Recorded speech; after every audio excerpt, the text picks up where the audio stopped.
one of the graduates of Palawan State University, Engineer Kenneth De Luis, to also present the second half of this presentation. Okay, so I hope na marami kayong matutunan with this presentation. This is something new and this is something applicable for the province of Palawan and also in Romblon. So I am glad to have this presentation para matutunan nyo ito, and I hope in the future kapag nagpa-practice na kayo, baka makagawa kayo ng mga similar projects to this kind of technology. Okay? I hope na okay yung aking video and audio. So just let me know kapag may problems, no, so I can adjust. So the title of this presentation is Introduction to DC Microgrids for Village Electrification in the Philippines. Yung sa poster ata ang nalagay natin is DC Smart Network. So pareho lang naman yon, no, but I decided to change it into DC Microgrids since the discussion will topic about DC Microgrids. I know you are all familiar with the AC microgrids because the last webinar session that we had explained sa inyo what are the basics of an AC microgrid. And now, i-discuss ko naman what is microgrid. This is something applicable for Palawan kasi this is a technology na we can use for very small communities, no? Kapag pinag-aralan nating mabuti, the AC microgrids may be not practical for application. That's why we have this another option, no, DC microgrids. Okay, so this presentation is for 1 hour, but I will try to finish it early to give more time sa aking partner to discuss the second half of this presentation. Okay. So first, we will be discussing the overview of off-grid electrification in the Philippines. We will have a review of AC microgrid. And then the third topic is basics of DC microgrid system. And the fourth one is the Philippine first smart solar network that we installed in Busuanga, Palawan. So this is the first DC microgrid, the first smart solar network in the Philippines. And I think there are many other projects right now na ginagawa using this kind of technology. That is why it's very important and very timely ng ating presentation today. Okay? So I think no need na for introduction. Alam ko naman nakilala na ninyo ako. So we proceed with the PowerPoint presentation. So sabi sa slide, if you can read this, you probably have access to reliable and affordable electricity all day, every day. No? Which is, we are very thankful for that service of electricity. But 1.4 billion people around the world, they do not have that kind of service. No? So, pasalamat tayo na we have that electricity. Kahit na dito sa Palawan, there are times na nagkakaroon tayo ng blackouts, but still we must be thankful for the service that we have. Okay? If we talk about Philippines, approximately 15 million people still lack access to reliable electricity in the country.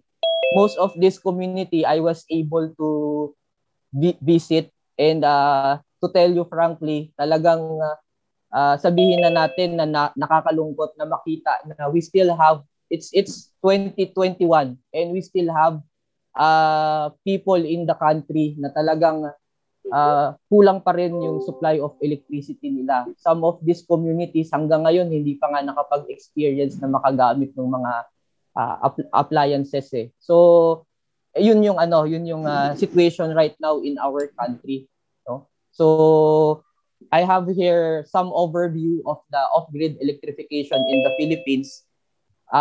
As you may know, no, Palawan, Philippines is composed of many different islands. Magagandang islands ang nandito sa ating bansa, no? But most of these islands right now still lack reliable access to electricity. siguro kung na-experience ninyo na bumisita sa isang remote island, island hopping kayo or nag-overnight kayo doon, you may experience na during nighttime lang sila may kuryente, the rest of the day wala silang supply of electricity. So that is one common scenario in our off-grid areas in the country. So makikita ninyo dito sa satellite view, no? So sabi nga nila dito, yung Palawan daw may have a blackout during this time kasi parang nabura sa mapa yung isla ng Palawan. But I would like to highlight to you na aside from Palawan, there are many other communities in the country na hindi mo makikita dito sa map na ito simply because wala talaga silang supply of electricity. So there are many islands in southern Luzon.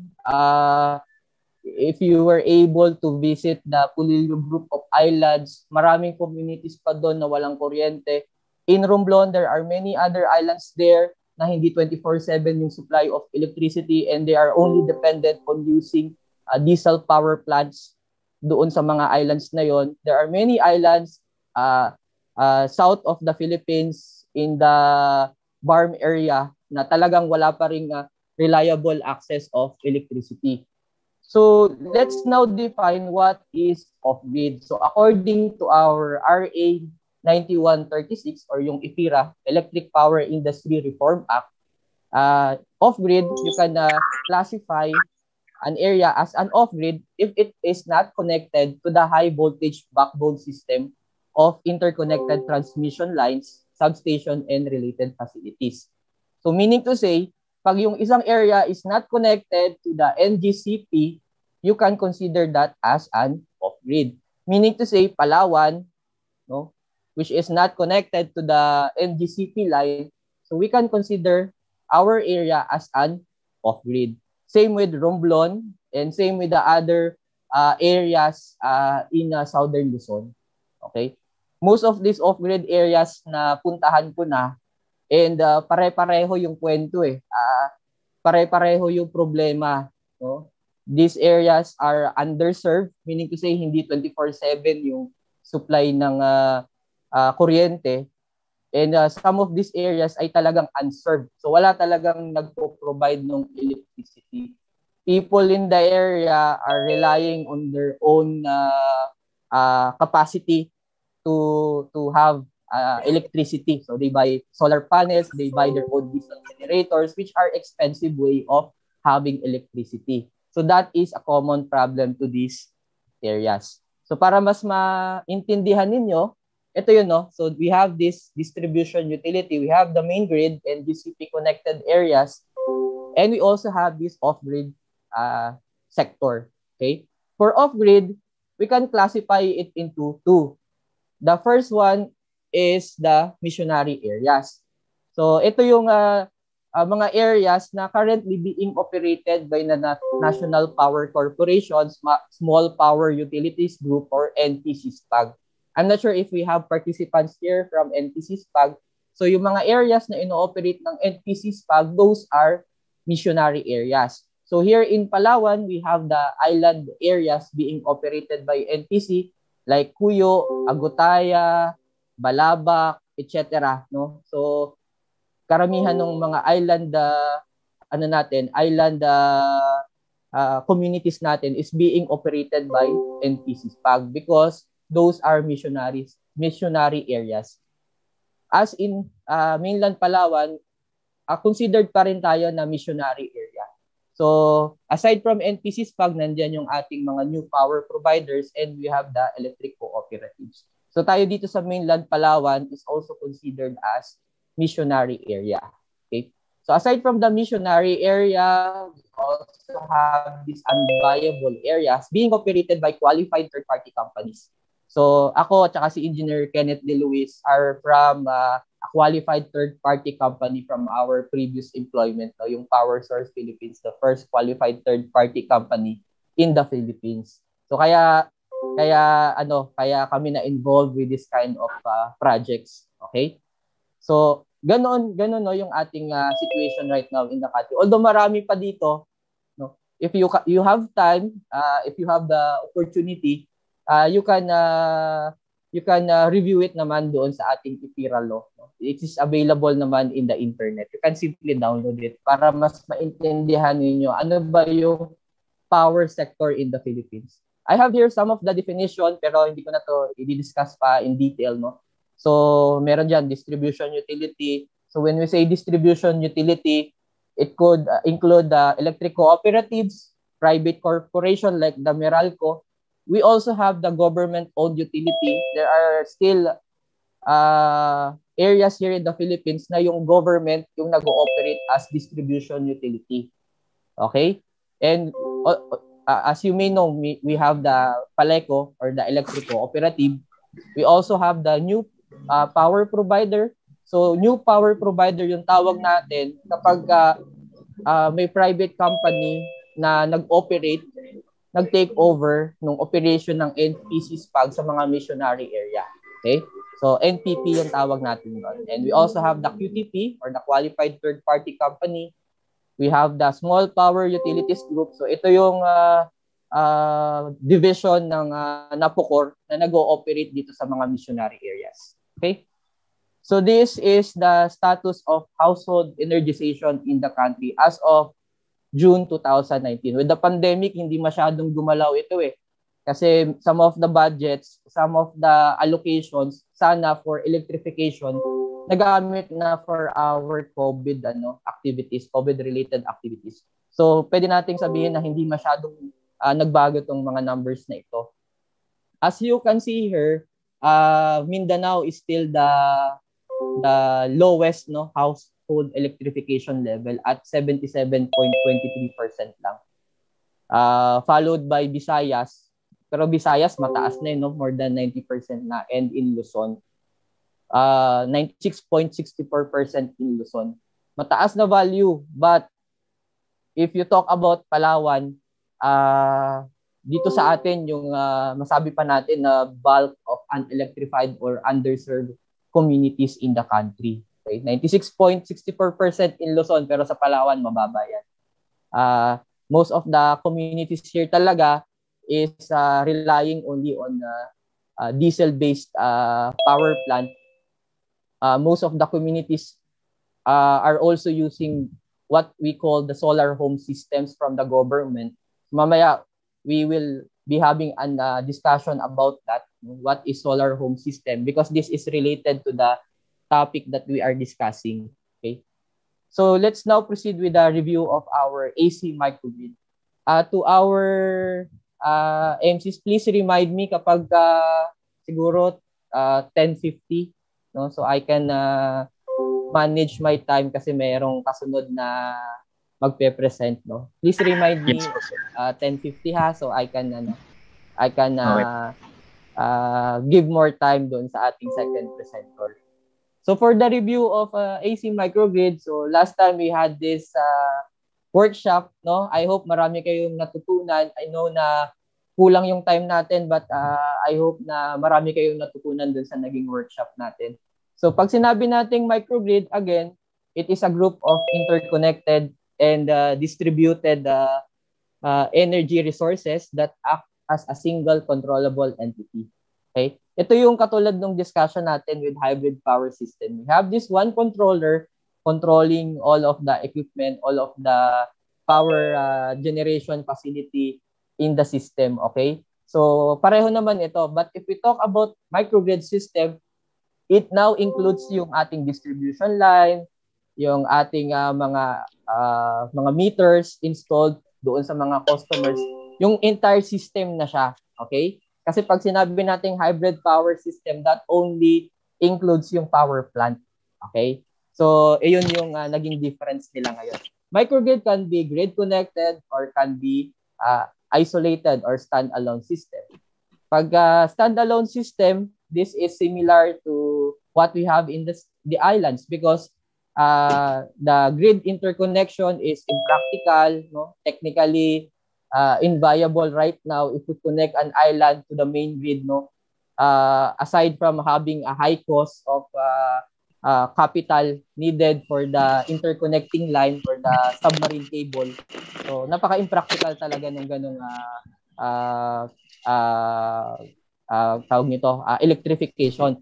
So we have the isolated microgrid system. We also have this microgrid system na grid connected. Like for example, there is a university, no, like Palawan State University. If the university can have its own power generation facilities from solar, battery, from wind, from generator, we can consider that as a microgrid system. Okay?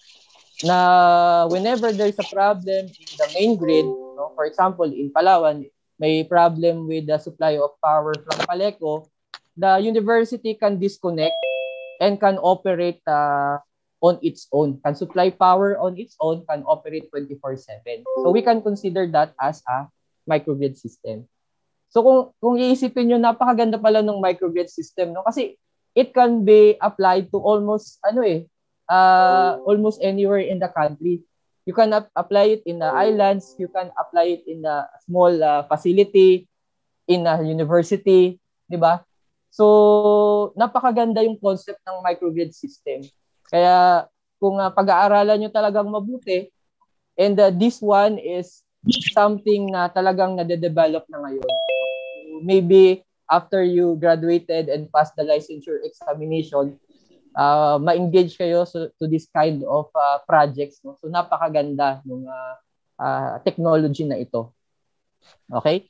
So, again, ang ating microgrid system, it must include a control strategy. So last time, diniscuss natin yung different control strategies for hybrid power system. So for microgrid system, madadagdagan lang kasi we are also considering yung ating distribution lines. No? So you also have a way to control or monitor your distribution line. So that is part of the microgrid system. Okay. So this is a simple figure, no, showing the microgrid system. I know naman na familiar na kayo with this, no. So we have the solar panels, the generator, the battery with the distribution lines and the customers. We have the smart meter there, no, as part of the microgrid system. Kasi yung microgrid system, it has a potential to be a smart grid system. Adding some of the important hardwares needed to fully operate the system tawag dito, digital, no? So kaya yung ating hybrid system, microgrid system, smart grid systems are all connected yan. Okay? So I have here a simple block diagram showing the operation of an AC microgrid. Okay, so we have here a PV, a battery, a lithium-ion battery. We have the inverter.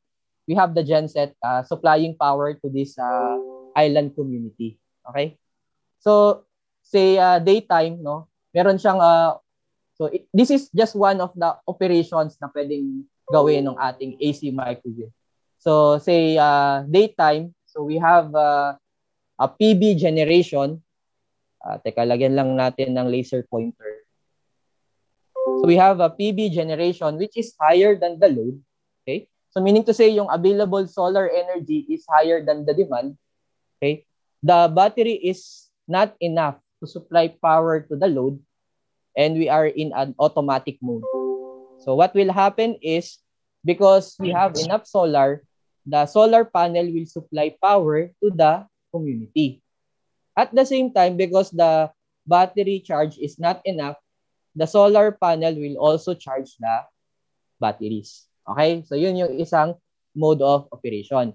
The second one naman, the difference here is the battery is enough, no, meaning to say that the charge is enough na for the battery. So in this case, the solar panel will stop charging the battery, no? Kasi we also need to protect the battery from overcharging.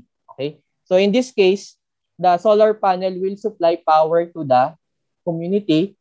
So saan napunta yung other energy?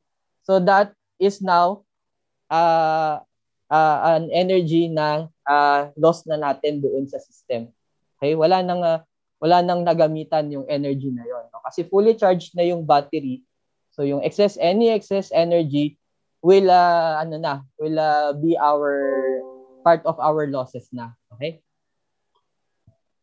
So next naman, ito naman, so daytime pa rin, but now the load is higher than the PV generation. Maybe ito na yung siguro mga bandang 4 p.m. na to or 5 p.m. wherein mababa na yung solar resource natin. It's not sufficient to supply power to the demand. So mababa na yung PV generation. So this time, as you can see, so the solar panel will still supply power to the community, but that is enough, no, to supply the entire demand. So we have here the battery supplying power to the grid. Okay? So yun yung third one. Okay? Now, pagdating ng gabi, so nighttime na tayo, no, or rainy day. Okay? The battery is enough to supply power to the grid. So, ang ating magiging operation is the battery supplying power to the community. So, wala nang solar, no? And as you can see, wala pa rin yung ating diesel generator. Hindi pa natin ino-operate. Okay? So, the next one is, pag dumating yung time na yung battery is not enough to supply power to the grid, nasa minimum state of charge na yung battery. Okay? We don't want to operate the battery below its minimum state of charge because we also want to protect the battery. Okay? So in this case, the genset will operate. Okay? So it will supply power to the load, and at the same time, it will charge the battery. So that is the simple operation ng ating AC microgrid system. Again, there are many other mode of operations katulad nung tinuro ko sa inyo last time. No? And then, i-review lang din natin. No? So we have the load following wherein the diesel generator will never charge the battery. We also have the cycle charging. Ito yung pinakita natin doon sa previous slide wherein the diesel generator, aside from supplying power to the community, it also charge the battery.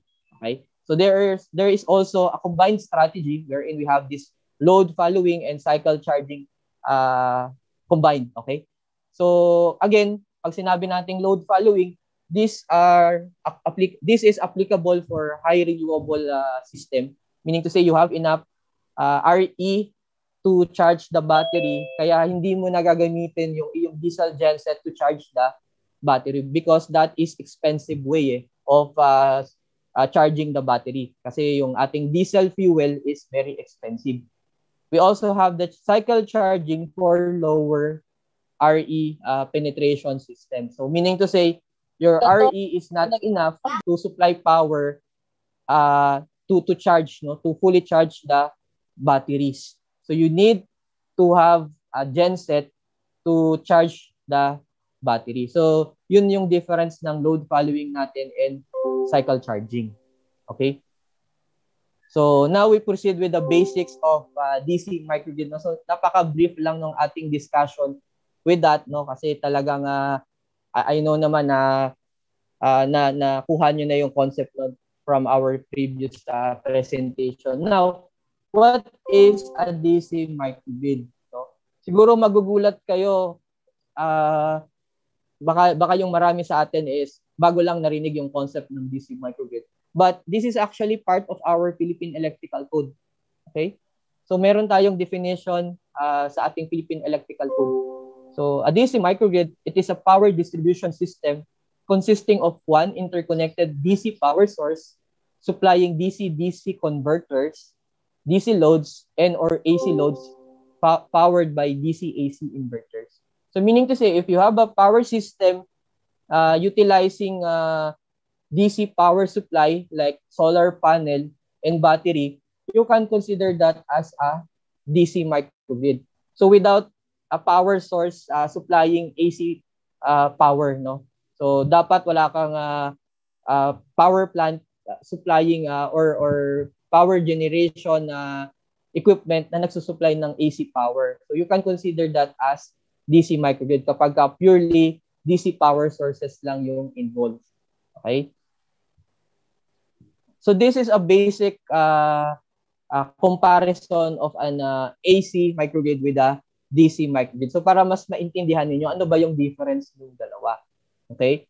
So for an AC microgrid, this is more applicable to a clustered community or island, no, sa densely populated area na pagka nag-install ka ng microgrid system, ng AC microgrid, no, marami kang makokonect na customers, no, without sacrificing yung paglalagay ng mga mahahabang distribution system. Okay? But for a DC microgrid, this is only applicable to small communities. Like for example, meron tayong malaking community with siguro 1,000 households. But part of that community, meron tayong mga sityos, no? I know naman na you are familiar with sityos. These are small communities in the small villages, no, in the island or in the barangay, na iilan lang yung households, no? Say 20 households or less than 50 households, na if you extend your line going to these communities, masyadong magastos, 'di ba? Say you will build 2 kilometers of line just to connect 20 households, no? So that is impractical. Considering the losses, the investment needed for the distribution line, that is very impractical. Okay? Pero hindi naman natin pwedeng hayaan itong mga communities na to na mag-suffer na wala silang kuryente, di ba? So we need to find solution to give these people 24/7 electricity. Okay? So as electrical practitioners, siguro that is one of our responsibilities na rin in the community to find ways on how to electrify these communities, 'di ba? So hindi man tayo katulad ng mga doctors, no? During this pandemic talagang nakita natin yung value, but we have our own share of parang responsibility sa community. So for this kind of community na hindi talaga tayo makapag-extend ng line, no? Or there is an island, siguro iilan lang yung bahay, no? So building a microgrid, an AC microgrid system on that island is impractical kasi magiging expensive 'yon, 'di ba? With our previous webinar, pinakita natin doon yung impact ng demand to the configuration, to the cost of energy. So malinaw, no? Kapag kaunti lang yung customer mo, of course, magiging magastos, magiging mahal yung cost of energy. So hindi sila applicable for AC microgrids. That is why we have this discussion about DC microgrid. Okay? So for the load profile, for AC microgrid, mixed loads yon, of course, no, with large loads, large motor loads. For DC microgrid, since this is only DC, this can only support small loads, small motor loads, small DC motors. Okay? Maybe AC, of course, pwede din by using an inverter. Okay? Later on, may discussion naman tayo about that. So for customer profile, so sabi nga natin, for DC microgrid, this is only for small loads, for mostly for household consumption lang, with some exception with the use of refrigeration for some of the customers. Economic profile, majority of the people for the DC microgrid, these are the lower income class. Okay? And the growth potential, of course, for an AC microgrid, mataas yan masyado. You know naman yung AC technology. But for the DC microgrid, meron tayong limitations on that. Pero to tell you, even though we have these limitations for an DC microgrid, it's still better than having none, di ba? At least they can still use electricity, and they have these refrigerators for their businesses. Kaysa naman wala silang magamit doon sa community nila. Okay? So part of the Philippine Electrical Code, let's have just a quick discussion on the content of the Philippine Electrical Code related to a DC microgrid. Sabi lang naman dito, any equipment used in DC circuits of a direct current microgrid shall be listed and labeled for DC use. Okay? So, identification of ungrounded circuit conductors. Ito yun, no? So, sabi dito, so when a branch circuit is supplied from a DC system operating at more than 60 volts, so yun yung ating limitations, no? More than 60 volts, each ungrounded conductor of 22 mm squared or larger shall be identified by polarity at all termination, connection, and splice points by marking tape, tagging, or other approved means. Okay? So, more than 60 volts, 22 mm squared or larger, kailangan meron tayong identification doon sa polarity at any termination. Okay? So, baka lumabas sa board examination niyo yan. Okay? So, ito yun, no? So, each ungrounded conductor of 14 mm squared or smaller naman shall be identified by polarity. Same din naman at all termination, connection, and splice points in compliance with 2.10.1.5 C2A and B. Okay, medyo bilisan lang natin ng konti. No? So, yung kanina, 22 mm squared or larger. No? Pagka malalaki yung conductor at more than 60 volts, kailangan meron tayong identification ng polarity at its termination. Pero pag sa mga mas maliliit na conductor, 14 mm squared or smaller, ito yung ating kailangan gawin. So for positive polarity, kasi you may know naman na for a DC circuit, we have the positive and the negative. Ito yung way of identification dapat natin for conductors 14 mm squared or smaller. Kailangan a continuous red outer finish, a continuous red stripe durably marked along the conductor's entire length. Okay? Length on insulation of a color other than green, white, gray, or black. Okay? Kasi yung ating green, hindi nyo pwedeng gamitin yon kasi sa grounding conductor natin yon. And our white, gray are for our grounded circuit conductors. Yung black, mamaya malalaman nyo kung para saan yung black. Okay? And then, pwede rin natin lagyan ng imprinted plus sign or the word positive or POS, durably marked on insulation of a color, again, other than green, white, gray, or black, repeated at an interval not exceeding 610 millimeters. Okay? So, and then number 4, an approved permanent marking means such as sleeving or shrink tubing that is suitable for the conductor size at all termination, etc. Same with the number 3. Okay? Next naman is the negative polarity for 14 mm squared or smaller. So ito na yung color black. No? Kaya hindi nakasama doon sa positive polarity kasi the color black is for the negative polarity. Okay? So black outer finish, continuous black stripe, imprinted minus sign or the word negative or neg, durably marked on its insulation, and permanent marking. Okay? So pagka positive, so color red tayo doon. Pagka negative, ito yung color black. Okay? This is written in the Philippine Electrical Code. No? So we need to follow this if we are dealing with a DC microgrid system, 60 volts and above. Okay? For the disconnecting means, dapat daw readily accessible. Disconnecting means that is lockable in the open position and adjacent to the source. Okay? Simple lang naman yung provisions niya. Okay? Let me just check na yung time. So, ayun. Medyo kaya pa. Mukhang abot ako doon sa aking time. So, now, let me present to you the Philippine Smart Solar Network na ginawa namin sa San Isidro, Barangay San Isidro, Busuanga, Palawan. So, I think Jake is still here, no? So, Jake and I are working in this project and siguro mamaya baka may question kayo na hindi ko masagot about the project. Maybe Jake can help you with the Q&A, no? Pagka hindi ko na alam yung sasagot ko. Jake, huwag kang aalis dyan. So, relax ka lang dyan, no?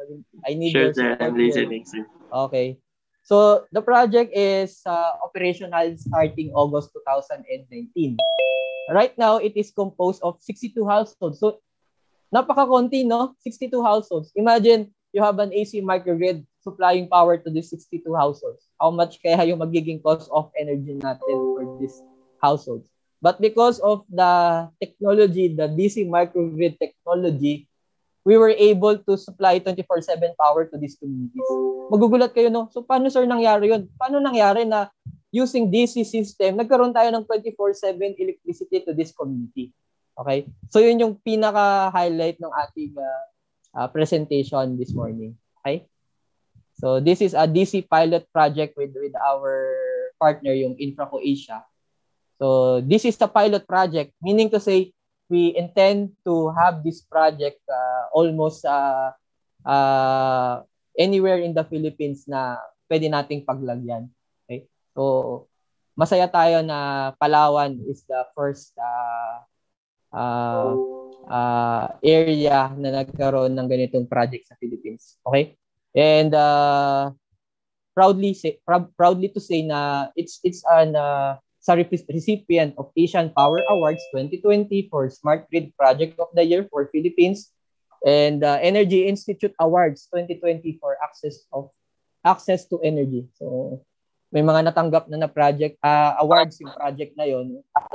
So talagang kumbaga naging maganda yung impact nito. So let me play this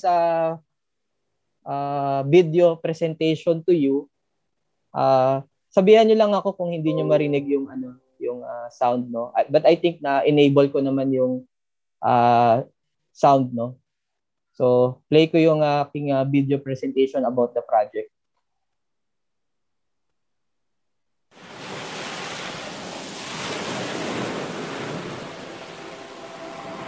As the Philippines is made up of 7,000 islands, it is very difficult to bring the grid to the different islands. With the availability of microgrids, we can now scale rapidly and bring power to the community fast and efficiently.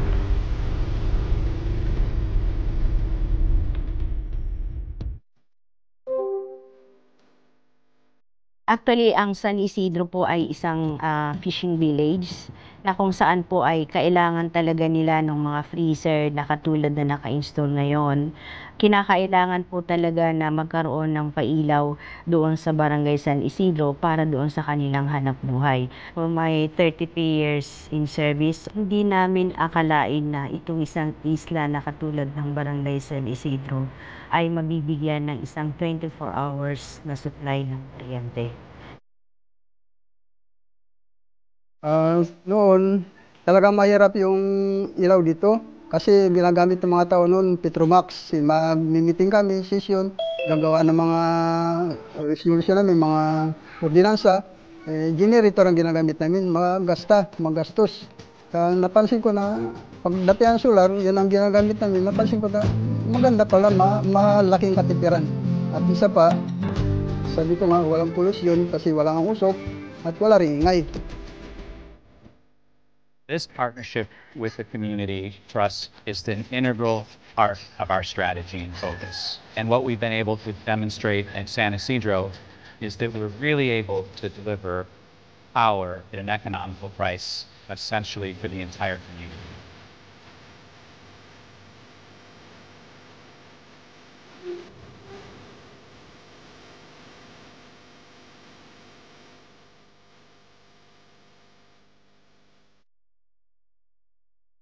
Partnering with local people and helping them find jobs is a very rewarding experience. And what we actually find out is that when livelihood of people are improved, then their outlook life also improves and it works for a better community. We're also very happy because this project, despite starting with a pilot and you can say a few dozen households, we're very much excited with the replicability aspect of the project. And what we're saying here is that not only are all the customers very happy to pay, but they want to get more energy from this reliable service.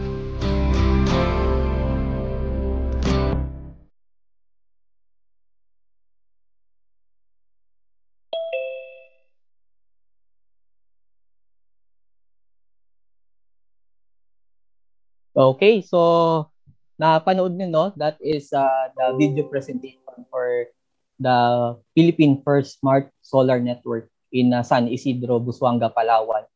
No? So with that, no, maiisip ninyo, pwede pala natin na pailawan itong mga ganitong klase ng communities. Yung mga communities na maliliit, we have the solution, we have the technology, no? We have the DC microgrid systems.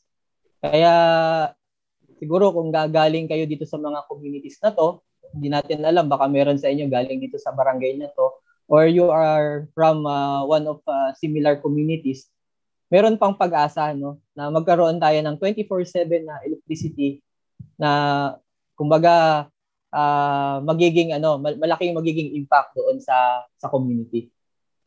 So here a brief explanation how this DC microgrid works. Okay? So for the DC microgrid, so as you can see here, we have houses, no? So we have the solar panel, the battery installed in each house. Ang pinagkaiba kasi nito dun sa solar home systems, if na-encounter niyo yung mga solar home systems, kumbaga standalone system yon per household. But for a DC microgrid, as you can see here, interconnected yung mga system. Okay? So itong house na to is connected with this house. So ito dito sa picture natin dito, no, interconnected. So the panels are interconnected. So they have this share line na ginagamit. So ano ba yung nagiging impact? Okay? Oh, before that, these are the different setup na pwede nating i-consider, no? So later on, Engineer Kenneth De Luis will discuss the technology, especially the controllers being used for the project. But these are the different setup that we can use for the system. Okay? So pwede pa rin siyang maging standalone system. Meaning to say, this is similar to the solar home systems na maglagay tayo ng panel, battery, na ang gagamit ng kuryente is yung household lang na yun. So this is also applicable for standalone system. This is applicable also for modular system. Kung makikita ninyo dito, we have 3 houses. Pero yung dalawang house, walang naka-install na solar panel. Nakalagay lang siya doon sa isa. So it's possible na siguro wala tayong malagyan ng panel. Baka yung bubong ng bahay ay hindi matibay na paglagyan ng solar panel o kaya maraming puno nakapaligid dito sa mga bahay na to. That's why we intend to install the solar panel dito sa bahay na to. But with this setup, as you can see, meron tayong line interconnection. The other houses can benefit from the solar coming from this house. Okay? So this is a modular system. And we also have this distributed system wherein all of the houses, meron silang installed na solar panels and batteries. So siguro ito yung pinakamagandang setup na pwede nating gawin kasi yung ating power supply ay distributed. Okay? So hindi natin masyadong issue yung voltage drop or any other technical concern about the losses since distributed yung ating power supply doon sa mga houses. Okay? So again, we have the standalone system, the modular, and the distributed setup. For the San Isidro project, ito yung nangyari, no? So we have these households, okay? We have 3 sections. So section 1, section 2, and section 3. So kung mapapansin niyo for section 1, so meron tayong color coding. The orange is for overhead cable. Green is for underground cable, and then itong marking natin na to, itong waypoint na to is for installed household. So as you can see here, for example, we have this ilan ba to? 4, 5 I think this is 7 households, no? 7 households in one network. So imagine, no, napaka kunti lang nila, no, but we were able to install this system and they are now using 24/7 electricity. So doon sa 7 bahay na yon, meron silang interconnection. So the solar panels and the batteries are interconnected. So nakakapag-share sila ng power to other households. So siguro kung meron kayong panel installed in your house and then siguro dun sa isang araw naman hindi nyo lahat nagagamit yung energy coming from the solar panel.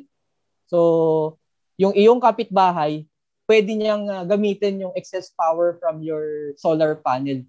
So that's the technology, okay? Yun yung naging reason, that is why naging 24/7 yung supply of electricity, because na-utilize natin ng husto yung energy coming from the solar panels. Nalilimit natin yung waste energy, yung losses natin. Okay? Katulad nung pinakita ko sa inyo kanina doon sa AC microgrid, di ba?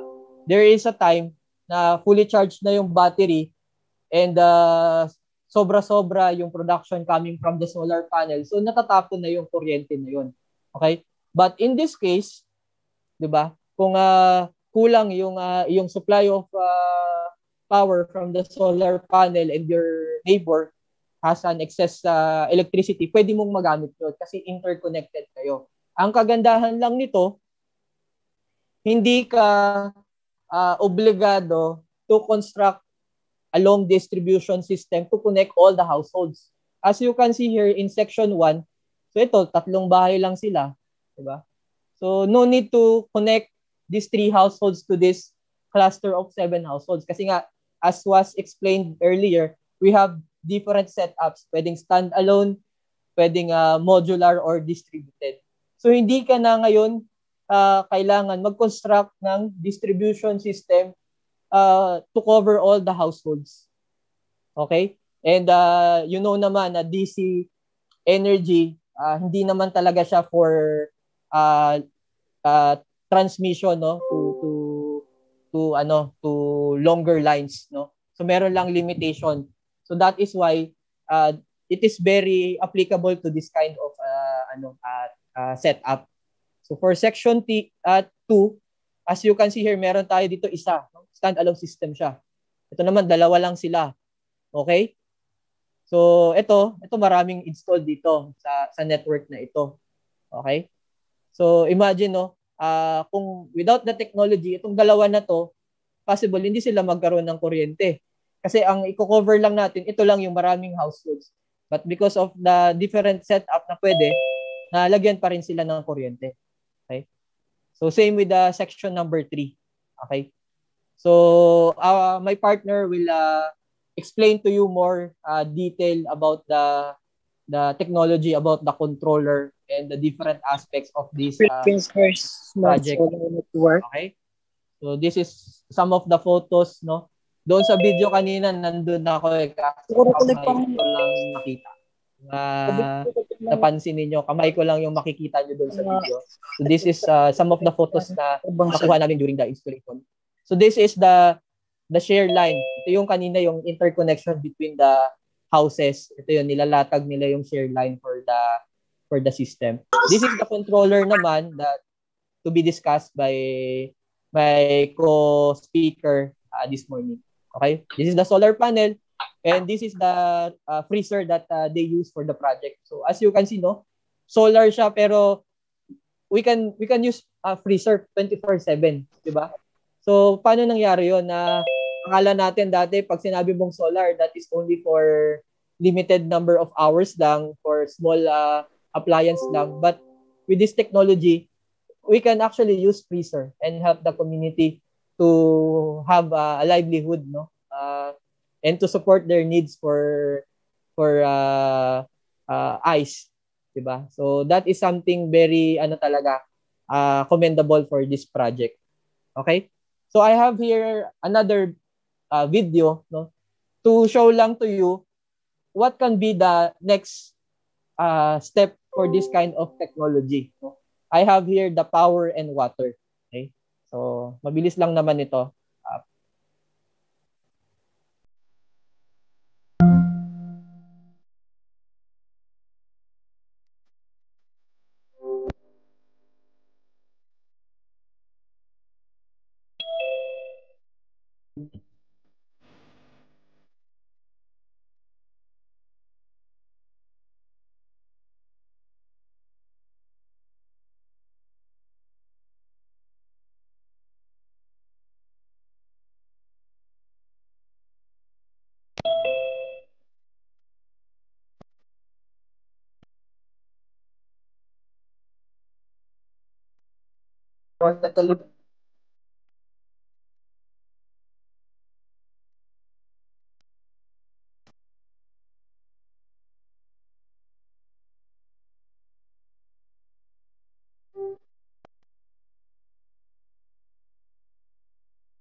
Okay, so gusto ko lang sabihin, no, from that presentation na we as electrical practitioners, future electrical engineers in this country, so we have this technology to supply power to these small communities.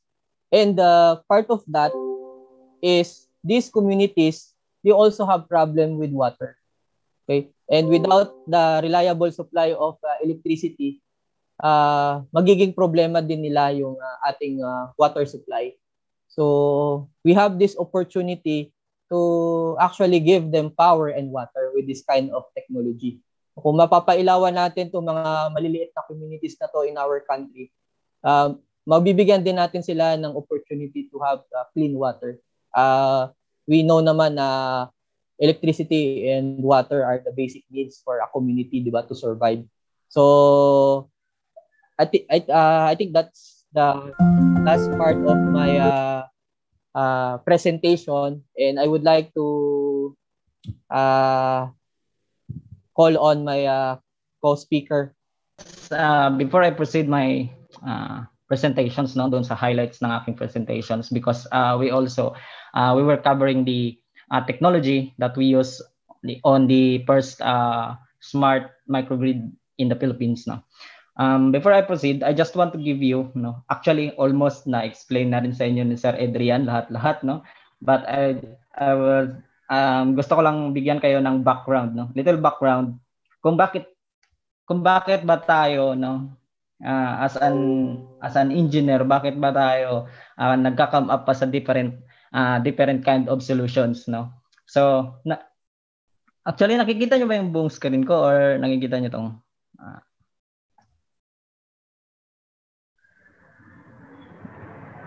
yun. Hello? Yes, sir. Kita po. Okay. So, yeah, I just want to give you a little background. So, nowadays, electrifications for off-grid communities, especially on the far villages and small communities, is very challenging, no? So, why? Bakit? So itatakil natin yan mamaya. So, and then setting up traditional mini grid and power generations like diesel and power plant is not super cost effective solutions for small villages, no. So what are the common challenges, no, para sa ating mga like electrical engineers, no, na mag-establish ng electrification project, no, for the remote areas and small communities? Like for example, as an electrical engineer, or para doon sa mga nagpa-practice na ng electrical engineer at saka sa mga student, no, mga aspiring electrical engineer. So hindi na sa atin challenge yung mag-design ng system. So it's very easy na sa atin yan because na-build tayo sa ganyan, ano. So hinubog tayo ng school natin para mag-design ng mga electrification projects. So but one of the challenge, bakit tayo, no, nagka-come up sa iba pang mga solutions is number one, for remote areas and small communities, number one dyan is yung supply chain, no. Supply chain is one of the hard challenge, no, especially if we choose non-renewable energy.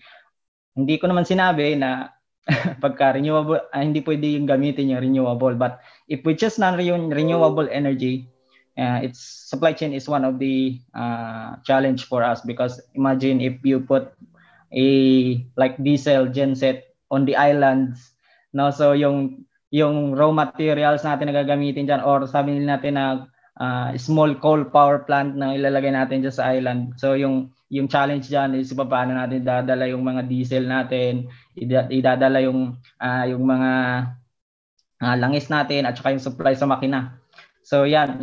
Isa yan sa mga challenge sa atin. Second is manpower. Manpower, hindi lang basta sa manpower na kung sino yung mag-install niyan, but manpower who operate the system. So imaginein mo kung sa isang island, no, meron lang diyan 200 household or 150 student, 150 yung populations niya. Tapos ilalagay mo diyan yung electrical engineer or master electricians, and it's very hard not to find someone na electrical or may electrical background diyan sa isang areas na yan. So, pangatlo is a cost of the project. So, yan, i-discuss natin mamaya. And then, operational and maintenance cost. And the last one is it profitable or a cost-effective solution? So yung tatlong yon, no, sa mga investors natin yan eh. Like, kahit you have a great design, no, but kung masyado namang mahal yan, so yan ang mga challenges natin na baka hindi matuloy yung mga project or something. So that is why we come up to this kind of solutions. So yung diniscuss sa inyo kanina ni Sir Adrian, yung smart solar network in San Isidro. So this is the concept of that. So the concept of mesh microgrid system, mesh microgrid is a concept of decentralization of generations and storage infrastructure to the community household. So ito, babanggitin ko ulit. Community with distributed generation and storage infrastructure can be connected together in modular fashions to form plug-and-play mesh microgrid that automatically distribute the excess energy to where it's needed most. This allows to increase power utilizations and enables households access more power during daytime and nighttime. So, kung na-explain sa inyo or alam niyo na rin kung ano yung standard na solar home system natin dito sa Pilipinas. So, solar home system, mayroon yung disadvantage, no. Ang standalone solar system, so it is very wasteful at low demand, and then naman siya, very unreliable naman siya during heavy demand. So imagine mo kapag sa mga oras na ikaw ay hindi ka gumagamit masyado ng kuryente, tapos yung solar system mo masyadong malaki, yung solar mo continuous na nagpo-provide ng electricity, then na-waste na yon, natatapon na lang yon, hindi na natin napapakinabangan yon. So that is why we come up to these solutions, and how can we do it smartly, no? Hindi lang basta i-connect natin siya, so but how can we operate and manage it smartly? So just want to give you a quick example at saka yung difference, no, ng dalawang system. So in a conventional microgrid system, all of the power is get from a centralized distribution facility sent by one generation. So kung if we choose like renewable energy, ganito ang mangyayari dyan. Meron tayong isang power plant, which is another place, no? Kailangan natin mag-rent ng isang area dyan. And then i-distribute natin yung power through distribution facilities, no? So means all of the loads are connected in one single cable, no? So more loads, big sabihin palaki ng palaki din yung cable ng distribution facility natin, or itataas natin yung voltage niya para ma-reduce natin yung sizes ng wire natin, pero pataas na voltage, pa-high yung risk na tinatawag natin dyan, no? And it requires also a skillful person para mag-operate na yan. Hindi na basta-basta yan, ipapa-operate na lang natin sa mga nandyan. So kailangan na yan ng much more skillful person. So ang idea ng mesh microgrid, instead of putting the isang solar power plant, no, sa isang area, i-split natin yan, yung capacity niya. So, i-split natin at ilalagay natin sa mga bahay. So katulad nito. So same capacity, no, na ilalagay natin diyan, but all of the loads, no, all of the loads are sent or gagamitin natin dito na mismo. I-distribute na natin yan based on their demands, and then only the excess power na lang yung ilalagay natin dito sa ating share line or tinatawag namin share grid.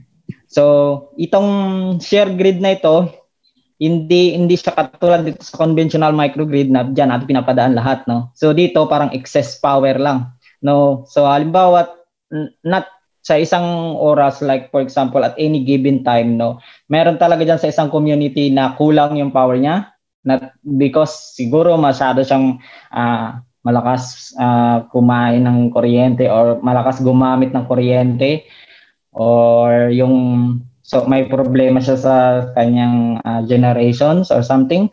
So yun, pwede doong mapunta yung excess energy niya.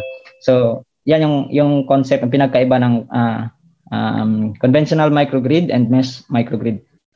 So I just want to explain also, no, sa mesh microgrid,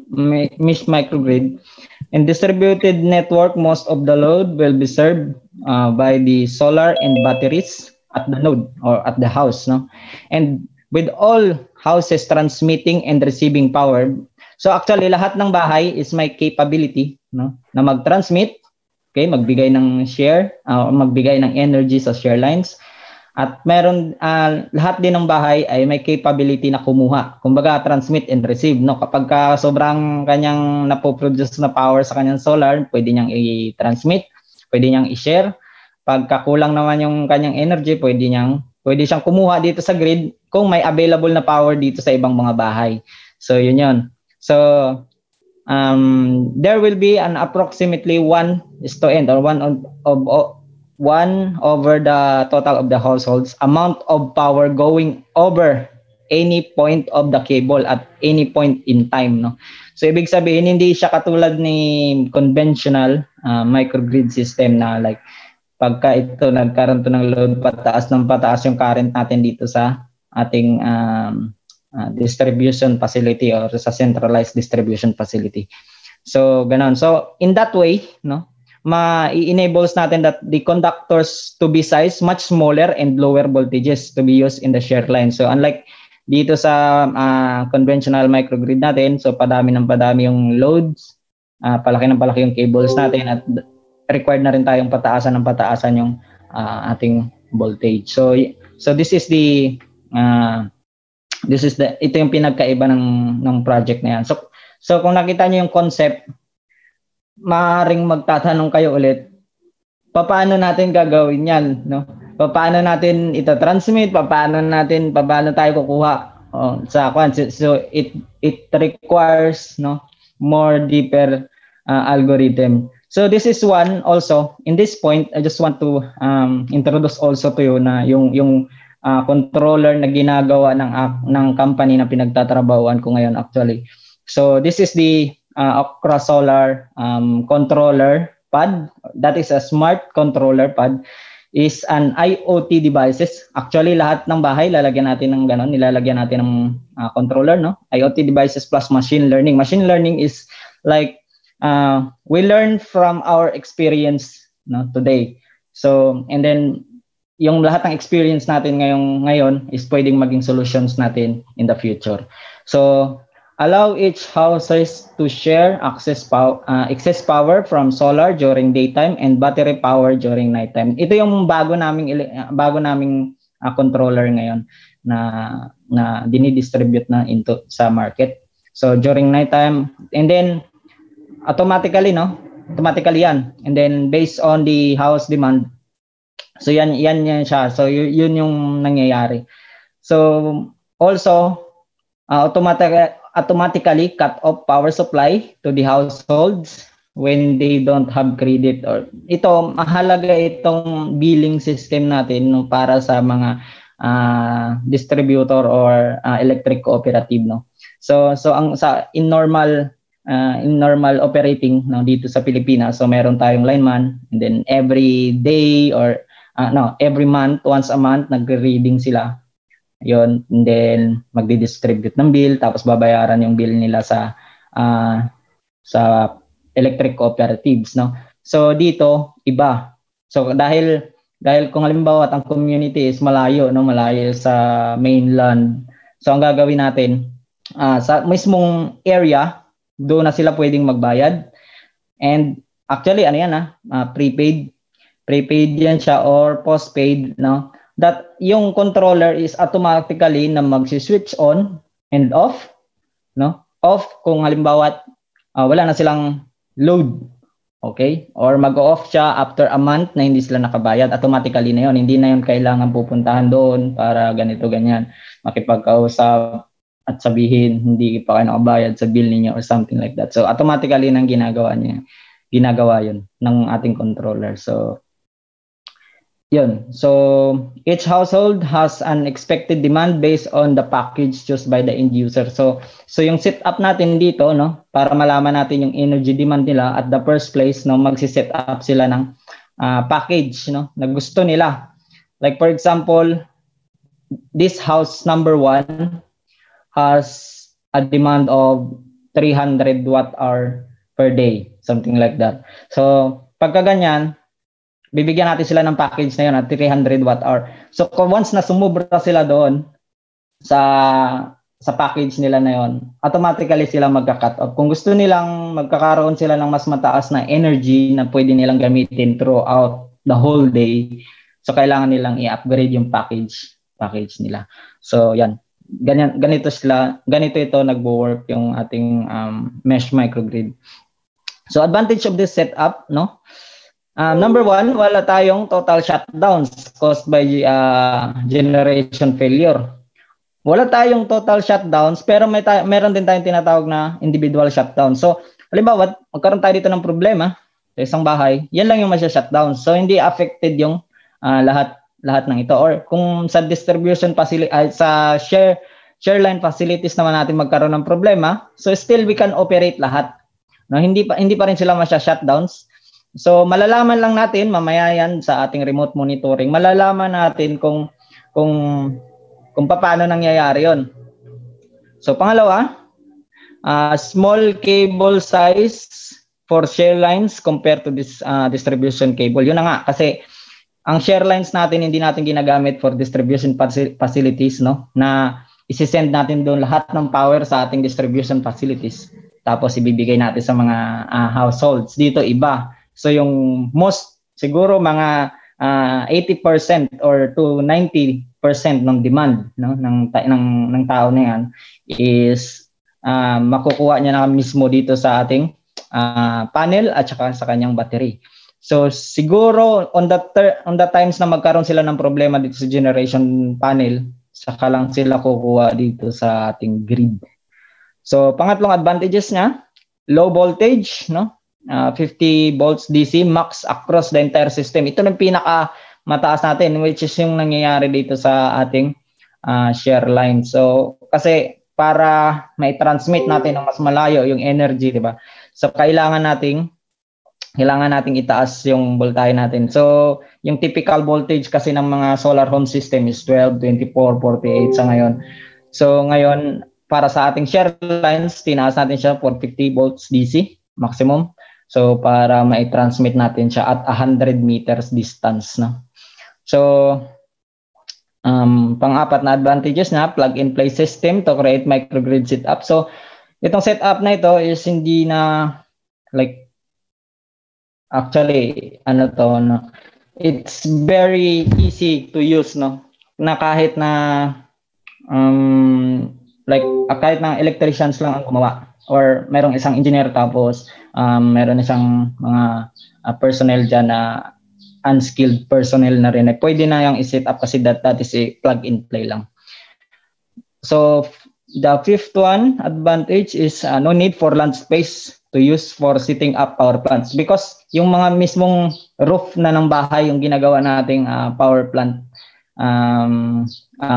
generations, no, instead of like for example in conventional or yung mga traditional solar power plant natin, nilalagay natin sa isang wide open space, no, yung mga panel nandoon nakalagay tapos meron silang storage facilities na kung saan yung mga yung excess power na nag-generate nila i-charge nila sa storage nila sa batteries bago nila i-deliver sa communities.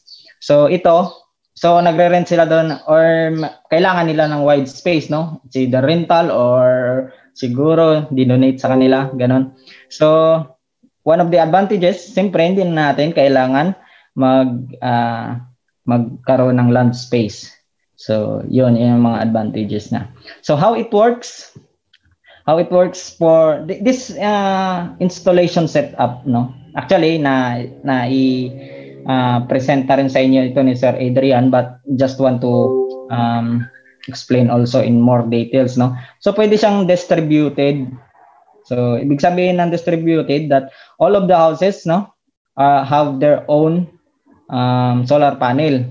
So hindi lahat ng houses ay pare-parehas ng laki, no, ng solar panel nila. Depende doon sa demand nila na pinili. So ibig sabihin kung itong houses na ito ay namili lang siya ng 100, like for example 230 watt hour of energy per day, yan lang yung gusto niyang gamitin. So hindi siya kasing laki ng 1,600 watt hour per day, no. So i-distribute natin yan. Or pwede naman siyang i-modular setup natin, no?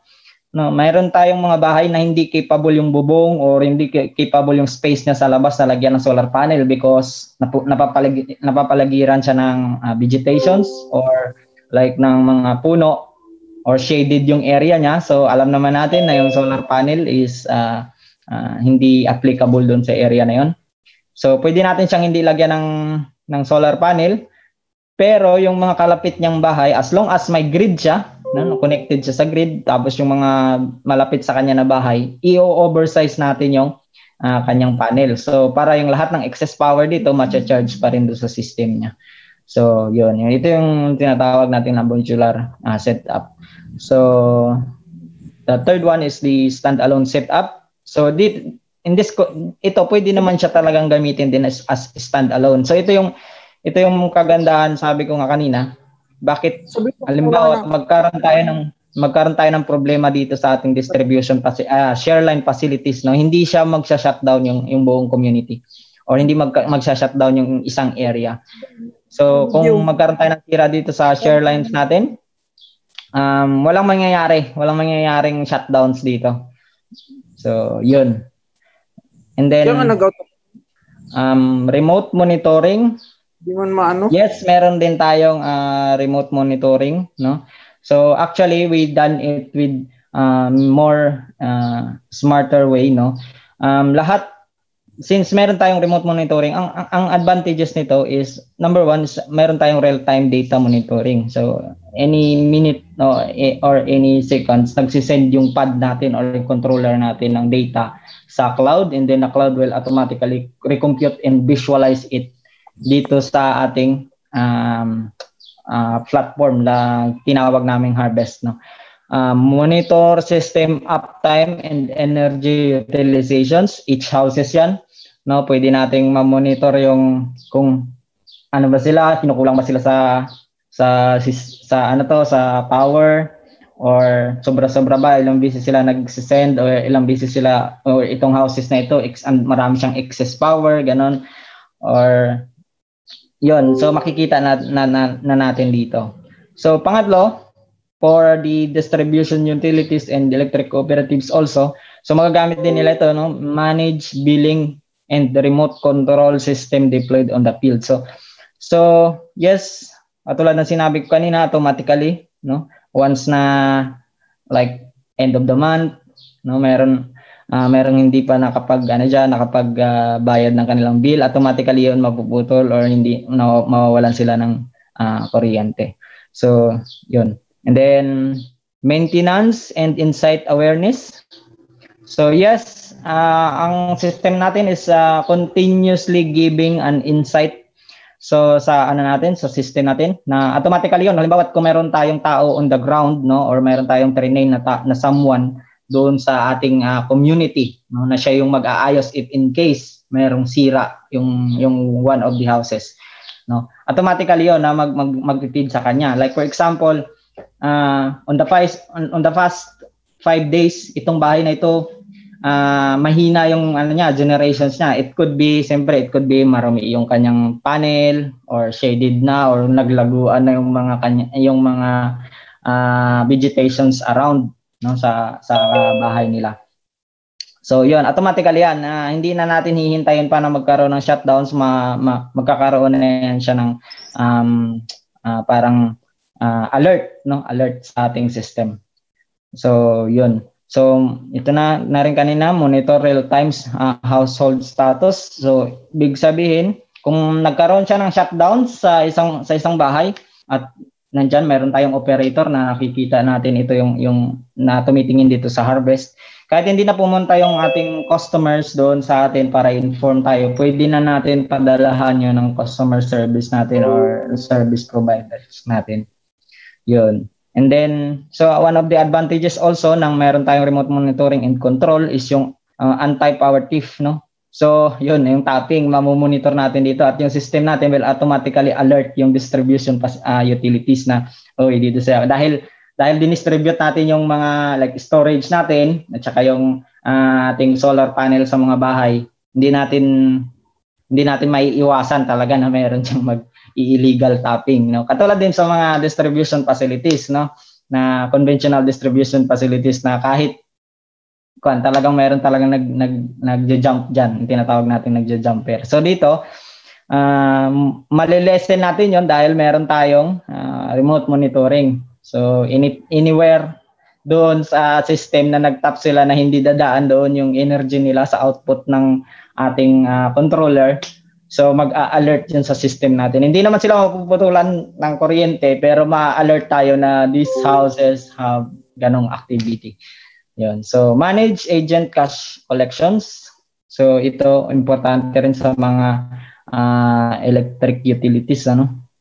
So ito siya. Halimbawa sa isang area, meron tayong itatalaga doon na yung collection agent natin or halimbawa sa isang island, no. Hindi na lahat ng tao pupunta ng mainland para magbayad sa atin. So meron lang tayong isang tao doon na magko-collect at magpa-process, no. So meron tayong tools na mga ginagamit diyan para ma-accommodate natin yung billing needs, no. Ito na yun yung next slides ko. So yun, so additional tools. So ito yung nangyayari, no, para sa data.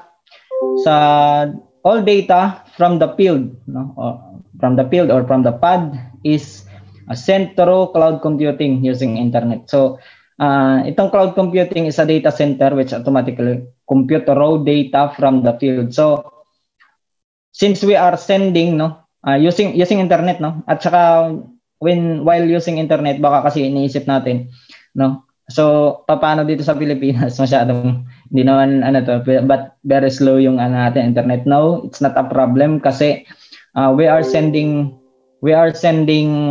real-time data. It means sobrang liit lang ng data na kakailanganin natin, like in kilobytes pwede na. Basta you have 2G signals, makakapag-send na tayo dyan ng real-time data natin. So yun. So meron din tayong tools na ginagamit which is yung Okra Mobile Harvest.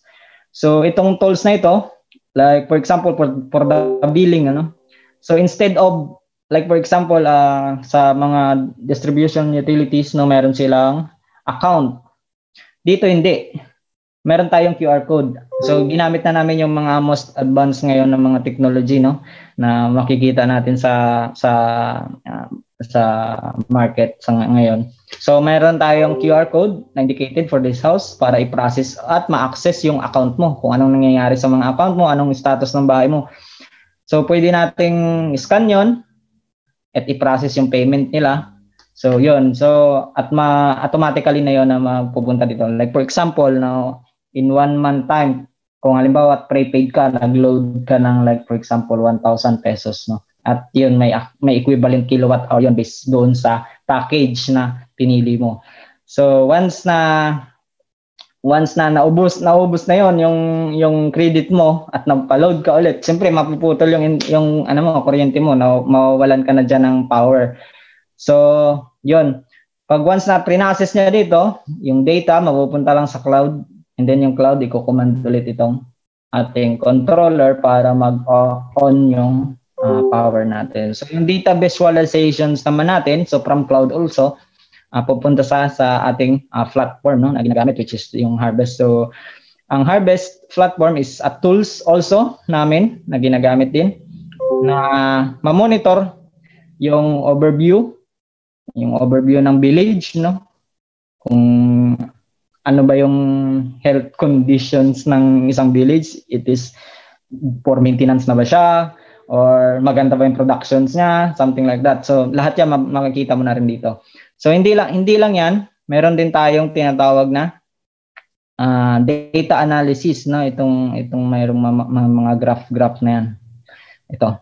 So yan. So lahat ng nangyayari doon, like sa anong oras ba siya mayroong mataas na load, anong oras siya gumagamit ng one, at anong oras siya nagkaroon ng shutdown. So makikita natin yan. So itong very important ito sa data, yung data analysis natin para for the future, no? Halimbawa, nagkakaroon tayo ng problema sa ngayon. Halimbawa, dito sa Pilipinas, we encounter a lot of typhoons, no? So alam naman natin kapag may typhoons, mababa yung solar productions natin. So all of this data, no? Parang hindi lang naman natin yung kinokollect but ikinokollect natin at gagamitin natin yon to form or to create actionable form in the future, no? Like for example, ito na-encounter natin ito ngayon, ano yung mga solutions na pwede nating idagdag dito sa system natin to operate in the future para maiwasan natin yan. So yun, and then locations, yan monitor na rin natin.